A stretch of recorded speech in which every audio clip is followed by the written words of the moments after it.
we're going to move straight into presentations. So our first presentation is presentation item 2A, University Tuition and Budget Consultation, presented by the University Provost and Vice President Finance and Administration, sponsored by President Rahman. Is there a seconder? Councillor Flanagan, thank you very much. You want to? Yes. I'd like to motion to extend this presentation until 7 p.m. Is that all right with you?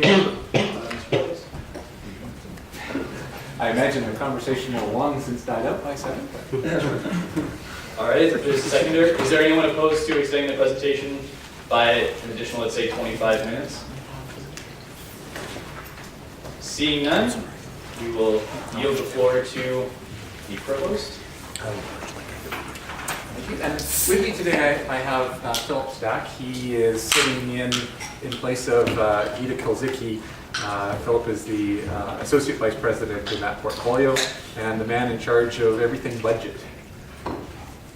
So we have a brief presentation. This is basically the presentation that we gave just unbelievably just yesterday, it seems like a week ago, to the Board of Finance and Property Committee, which is a support subcommittee that deals with all things finance, including tuition. And so we have 2 parts to the presentation. The first is really just an overview of where we are in terms of the finances of the university going into the upcoming budget planning cycle. That is the 2017-18 budget year. And I'll let Philip give the overview on that. And then particular to that is our proposal around tuition. In particular, this will be international tuition. As you're probably all aware, the Minister of Advanced Education about a month ago announced a tuition freeze. The tuition freeze applies to all domestic students, that is Canadian and permanent residents. The province does not regulate tuition for international students, hence it becomes an item for discussion at the board and the motivation for the proposal that I'll give to you. So let me just start by turning it over to Phil to give us the big picture of the finances.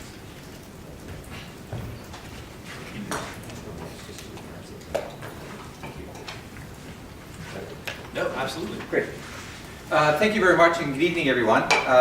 Gita, as Steve mentioned, our new Vice President of Finance and Administration, she would have very much liked to have been here to introduce herself, but she certainly sends her greetings and would be delighted and looks forward to the next opportunity that she can be here herself and talk to you about the budget.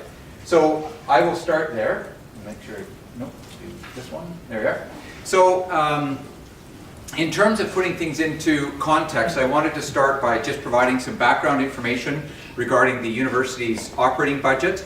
Very important to note that from a legislative perspective, the university actually has to prepare what is called a consolidated budget, which represents all of our funds and all of our activities. And the consolidated budget is approximately $2 billion. When we prepared our comprehensive institutional plan last year, which included our proposed consolidated budget for the board's approval, the consolidated budget was at $1.9 billion. So what I'm going to be talking about right now is our operating budget, which is approximately $1 billion. The difference between the two are things like our restricted funding, our research funding that we receive, the funding that we receive for capital projects, our ancillary operations such as housing and food services and so on.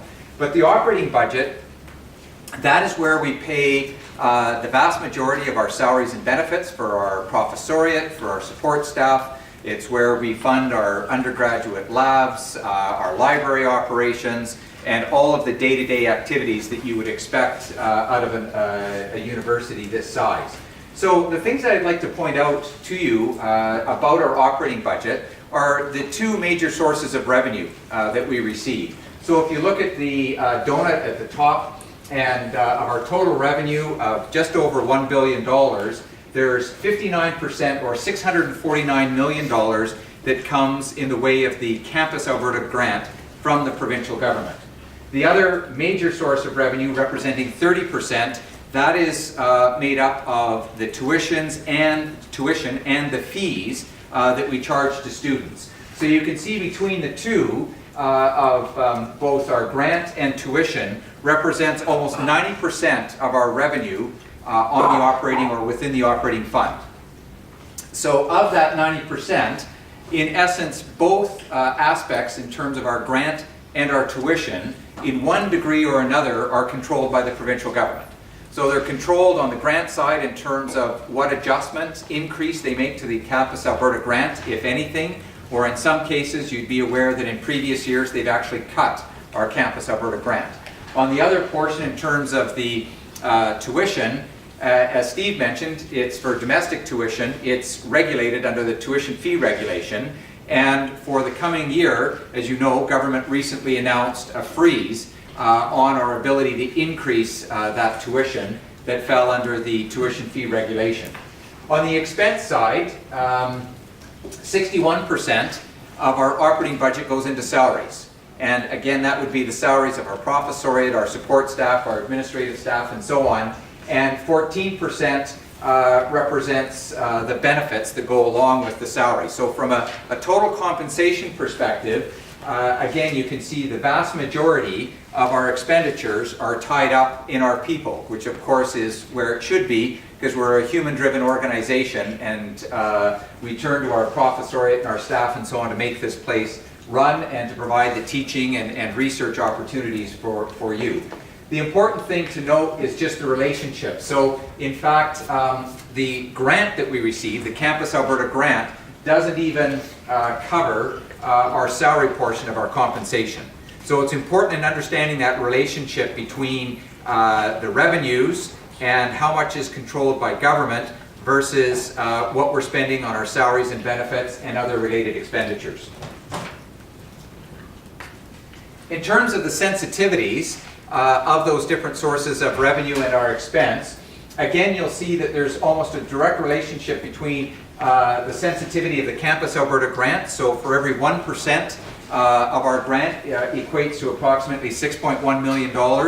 And for a 1% settlement or settlement adjustment, what we call the across-the-board increase to our salaries, that also represents approximately $6.1 million. So again, what we're trying to illustrate here is the relationship between the revenues that we get and our expenditures and how closely they're tied and similar in terms of their sensitivities. And then you can see the sensitivity for the benefit expenditures. 1% equals approximately $1.4 million. Looking at the revenue side, on our tuition, our instructional tuition, of all of our tuition that we would generate, about a 1% change in our tuition rates represents approximately $2.5 million. So again, it's important to be aware of those sensitivities, both on the revenue side and the expenditure side. This next graph is based on our approved budget as found in last year's Comprehensive Institutional Plan and our forecast going forward. And this is really the fundamental challenge that we face at the University of Alberta within our operating fund. If you look at the blue line, these are our forecasts, and that was based on the best information and the assumptions that we had last year as we developed our budget as to what would happen with our expenditures and what was the trend on our expenditures and what was the trend on our revenue. And as you can see, for the first couple of years we're doing fine, but then there's a separation in terms of the rate of growth of our expenditures growing at a faster rate than our revenues. And again, those two primary sources of revenue being our Alberta grant and our tuition. Versus our expenditures, these are the rates at which we know that our salaries will increase, our forecasts of what benefits will increase, and the forecasts of what we think general inflation will be within a university context. So this is one of the fundamental challenges that we face at the university, is our capacity to bring those lines back together. And this is not unlike the challenge that is faced by virtually every research-intensive university across Canada. So under the tuition fee regulation, they allowed annual increases based on the Consumer Price Index. And what this slide speaks to is the difference between how the Alberta Consumer Price Index is calculated and what is included in that basket of services in making the calculation versus a calculation that we have made that speaks to the true cost drivers here at the University of Alberta. So if you look at the Alberta CPI, and it's also important to note that the CPI calculation is a retrospective view, so it looks at the previous 12 months of activities, where the formula that I'll take you through in a minute is based on a prospective view, looking at our known cost increases based on things, again, like our salary settlements and so on. But if you look at the basket of services within the calculation of the Consumer Price Index, it includes things like alcohol and tobacco products, transportation, household goods, and so on, with a rate of 1.5%. So this is based on Stats Canada data and so on, but the Alberta CPI has been calculated at 1.5%. Looking at the Academic Price Index, we have calculated this based on our actual cost drivers. The primary ones being, and if you go back again to that chart that speaks to the percentage of our expenditures that are in salaries, our Academic Price Index is driven by our salaries, our benefit costs, our materials and supplies, so that's lab equipment, undergraduate lab equipment, supplies, those types of things, our services, our utility costs, and our maintenance costs across the university. So last year, we did a lot of work with the students as it related to restructuring of mandatory non-instructional fees. And as part of that, we worked on this Academic Price Index. And this is the calculation that we came up with. So this calculation and how it's made is looking at our last 3 years of actual expenditures within our operating budget. So these would be the audited statements and our actual expenditures, and the percentage of those various expenditures across the operating fund. So salaries, benefits, and the weighted expenditures in our operating fund. And then what we've done is we've multiplied that, so we've got a weighting of our expenditures multiplied against the rate at which we know things or are anticipating things to increase. So based on our salaries and our current agreements that we have in place with our faculty and support staff, we know that salaries are going to increase at 2.48% based on our collective agreements. We know that based on benefits and the information that we have in terms of our statutory, non-statutory, and pension plan benefits, that it's going to increase at 7.5%. The biggest portion of that benefit increase is our pension plan contributions, largely driven by market conditions. And then on the supplies and sundries, utilities, and maintenance, we look to 3 commercial banks in terms of their forecast going forward of interest, which they've estimated to be 2.0%. One thing when we made this calculation, we do have scholarships as part of our ongoing operating budget expenditures. The students rightly argued that that should not be factored into this calculation of the Academic Price Index. So this final calculation here, the scholarship adjustment, is backing out scholarships, but adjusting it so that we haven't unduly weighted our larger expenditures being salaries and benefits. So when you do all of that, you come up with a calculation of an Academic Price Index for 17-18 of 3.02%. And these are what are the actual cost drivers at the University of Alberta based on our salaries, benefits, materials, supplies, and sundries, and so on. So if we look at 17-18, we're partway into the process of developing our budget for next year. This is what information we have, the things that we know and the things that are still to some degree uncertain. First of all, the Campus Alberta grant. At this point, we just simply do not know what government is going to provide to us.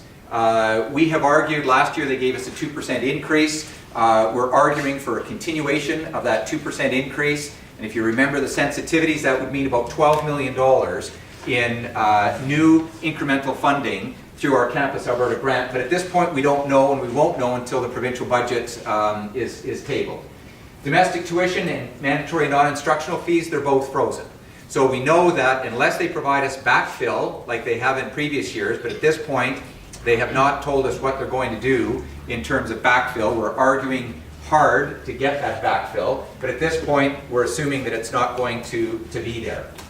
International tuition fee increases, Obviously, it's subject to board approval in December in terms of what we will generate in revenue there based on our proposal. So not much happening in terms of growing our revenue, but we do know these things in terms of our rates of expenditure increases based on our salary settlements, our merit costs, benefit costs, and so on. Other things that we've had to factor into the budget this year, effective January of 2017, the carbon levy comes into effect. And we estimate that it's going to cost us at least $2 million. It may be more than that. It depends on how much natural gas we consume and how cold the winter comes. This would be a minimum in terms of what it would cost us for our contribution as part of the carbon levy. There will also be an impact on the minimum wage. Again, because of that legislation, in our agreements that we have with many of our suppliers, there are provisions within those collective agreements that, or within those contracts, if the minimum wage goes up and that increase their costs, they're able to pass those costs on to us, which we've estimated to be approximately $1 million. Then we have our contractual obligations. Those are things like our library materials, our elevator contracts, any contracts that we have in place, and what those suppliers have factored in the way of an inflation increase, we forecast or estimated at $3.1 million. So right now we have a situation where we've got some of our expenditures increasing next year at $23.1 million and nothing in the way of new revenue to offset that. So it goes back to that challenge that we're faced in terms of trying to bring those two lines together. So this is the current estimate in terms of the loss of revenue, if you will, as a result of if we don't get backfill funding on the freeze on tuition and MNIFs, so approximately $2.6 million on that portion of tuition that fell under or falls under the regulation, $400,000 for the program differentials, and approximately $900,000 on mandatory non-instructional fees, for a total of $3.9 million. So finally, as we look at our budget going forward, the things that we're focusing on obviously is balancing the operating fund. From a legislative perspective, our consolidated budget must be in a positive position when we submit it to government. They will not accept, subject to ministerial dispensation, a negative consolidated budget. And of course, we need to bring the operating budget to be in balance if we want our consolidated budget to be in balance. Generating new sources of revenue, again, to try and narrow that gap, managing our expenditures to narrow the gap, and then finally ensuring that we can continue to provide our students a quality educational experience. So those are the things that we're trying to deal with on the budget front. And with that, I'll turn it to Steve to talk about the specific tuition proposal. Okay, thank you, Philip. And I do want to apologize. I should have started off by saying thank you for the opportunity to meet with you. I do appreciate the ability to present some of this information to you and frankly hear what some of your issues, your concerns, perspectives are. It's the $23 million headache that Philip has given me that made me a little bit less polite than I should have been, so sorry about that. Not that I blame Philip, he's just messing with me. So, tuition, as you heard, the fact that we have a freeze on domestic tuition this year creates about a $3.9 million hole for us. In the past years, when the government has frozen the tuition, they've been very clear and upfront to say, and we will keep the universities whole. This time, they have not said that. They have said, well, we'll make an argument in the general budget process, but they have confidentially told us the odds of that succeeding are not very good given our current state of affairs. So we're starting off with a bit of a challenge there. And so just to give a bit of a perspective on tuition fee regulation that comes under the government's purview, this is just a quick snapshot of the last 10 years, which really is the lifetime of the current regime of TFR, tuition fee regulation. And basically it explains how the model has either been to increase tuition at a level of the consumer price index or to freeze it. And as Philip has explained, while the consumer price index is a well-established measure of an inflation factor, it's not the one that drives our costs. So this has caused us a growing problem, which we're not able to address in the short term. This table here is just to give you a sense of our where we stand with the U15. So the U15 are the top 15 universities in Canada, research intensives. They're the main benchmarks against we compare. And we actually have some good arrangements with them for sharing data so that we all better understand what the norms and standards are in this market. On the left side are 3 columns which relate to domestic tuition, undergrad, master's, and PhD. And on the right-hand side, we have the corresponding for international students. Many of you probably can't read this, but the very top line is the average, and the line right underneath that is where the U of A is sitting. If I start first on the domestic side, the undergrad tuition, we're about 10% below the average of the Canadian picture. If you look on the grad student side, the number is probably on the order of about 60% of the average, so quite a bit lower than national average. And there's good reasons why our grad numbers are a bit out of whack. A lot of them have to do with the fact that graduate students generally receive support to offset tuition in the form of teaching assistantships, scholarships, funding from research grants that support what they're doing. And as a result, if we increase the tuition level for grad students, we end up having to increase our TA budgets, increase our grant spending, and so the net result is we don't actually bring any extra revenue into the system. On the right-hand side, we have the international picture, and as you can see, as with all of the institutions, the international numbers are a lot higher, largely due to a perspective that the government, in its tax-funded grants, are supplying dollars to help make sure that we're able to educate Albertans, and just general state of if students are coming from abroad, that is great, but if they're not going to be here contributing to the Alberta tax base, they're generally not under the grant that we get to cover them. This is standard formula, frankly, across the world, and reflects the fact that our international numbers are significantly higher than the domestic numbers. On the undergraduate side, our number is about 20,400. This is for a representative degree. Obviously, the numbers will vary depending on which program you're in, which again is about 10% less than the national average. And then when we see the graduate levels, it's even more significantly different. And we'll see some of the implications of that to our proposal for changes to tuition in the coming year. So these were 3 motions that went to the Board Finance and Property Committee yesterday. They will be brought forward to the Board of Governors for approval on December the 16th.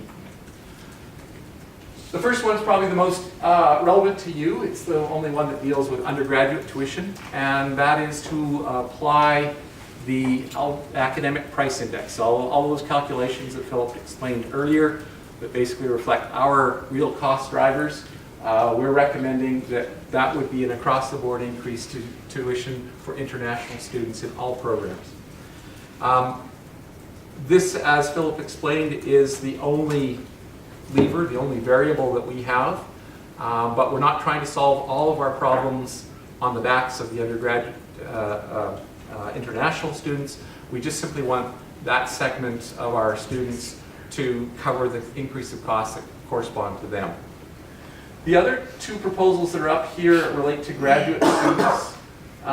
You would have noticed a very large gap between us and our U15 competitors on the international graduate fee side. We're trying to address the optics of that, which are that we have a really low cost price that perhaps is not very valuable. And so we're increasing the graduate tuition by $4,000 but then we're going to simply rebate that back. So it becomes just a paper increase that allows us to market our programs as being more expensive, but we're providing financial support to offset it.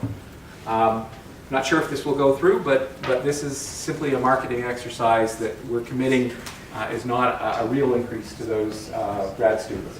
The final piece, again, this is a graduate program.